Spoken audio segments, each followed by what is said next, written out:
Au TEP à tous, bien-aimés frères et sœurs, nous allons venir aux nouvelles du jour dans l'est de la RDC.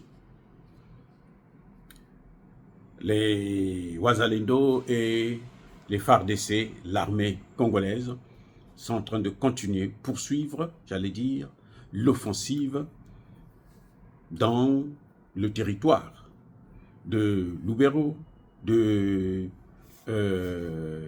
Niragongo, du Masisi et aussi d'Ali Bongo.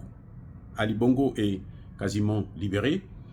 Là, actuellement, aujourd'hui, notamment le 29 décembre 2024, les combats ont été très intenses dans le Masisi. Dans le Masisi, il y a de forts combats. On a entendu beaucoup de détonations et l'armée a même demandé aux populations civiles de se déplacer parce que ce que font maintenant les Rwandais, ne pouvant plus combattre à bout de force, ayant des difficultés pour obtenir le ravitaillement. C'est d'ailleurs pour ça que Paul Kagame demande maintenant un couloir humanitaire sécurisé afin de venir au secours de ces hommes en leur apportant des armes et des munitions. Et des hommes même en plus, des unités spéciales. Il y a beaucoup de pertes du côté rwandais. Alors, de très nombreuses pertes. Par jour, parfois, il y a parfois une centaine qui tombent. Eh oui. Donc, Paul Kagame sollicite ses alliés. Il appelle les Américains, il appelle les Français, parce que cette guerre, en fait, le Congo ne se bat pas contre le Rwanda, mais le Congo se bat contre l'OTAN. Eh oui, c'est la même guerre qu'il y a en Ukraine.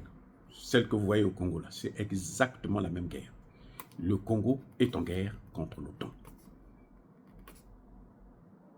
Mais, pour l'instant, en tout cas, les choses vont bon train, parce que le gouvernement congolais n'a pas demandé à ses troupes de baisser les armes. Au contraire, le gouvernement congolais a demandé à ce que on puisse tirer sur tout ce qui bouge.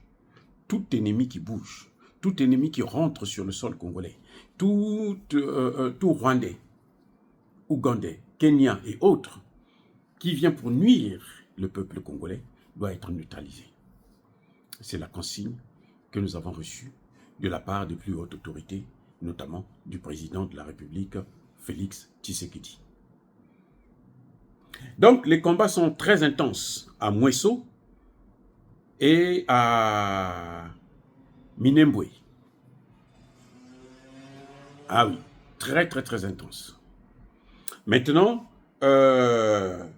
à Nirungoba, Nirungabo a été libéré par les Wazalendo qui ont pris le contrôle de ce territoire. Les FARDC, par contre, ont repris Rouberois, avec bien sûr les Wazalendo, mais ils ont aussi repris Lushingi. Lushingi aussi a été libéré et Ngouba a été libéré dans la journée du 29 décembre 2024. Bravo Wazalendo, bravo FARDC pour ce travail merveilleux que vous êtes en train d'abattre. La montée en puissance de l'armée congolaise ne fait plus aucun doute. Et on le voit, Paul Kagame demande un cessez-le-feu. Paul Kagame lui-même est prêt à un cessez-le-feu, mais en fait, il est en train de jouer comme d'habitude, parce qu'il veut un cessez-le-feu pour prendre le temps de reformer ses hommes. Parce qu'en ce moment, il est en train de faire des recrutements dans les camps des réfugiés congolais et rwandais qui se trouvent en Ouganda. Comme vous savez que l'Ouganda travaille avec Paul Kagame, malgré tout ce qui se passe. En tout cas, l'Ouganda est plutôt un soutien indéfectible de Paul Kagame. Mais cette fois-ci, en tout cas, nous saluons la montée en puissance de l'armée, nous saluons les efforts que les soldats congolais, les FARDC et nos vaillants patriotes VDP de la RDC, les Wazalendo, qui font un travail exceptionnel. Encore une fois de plus, bien-aimés frères et sœurs, soyez bénis abondamment béni par le Dieu des Kémites et par nos ancêtres angélisés. Mais que tous ceux qui persécutent le continent africain, le pillent et le déstabilisent, qu'ils soient noirs, blancs, chinois, arabes, juifs, indiens ou qui qu'ils soient punis, maudits, foudroyés, neutralisés, écrasés, effacés par le Dieu des Kémites et par nos ancêtres angélisés. Vive l'Afrique éternelle, j'ai dit et j'assume.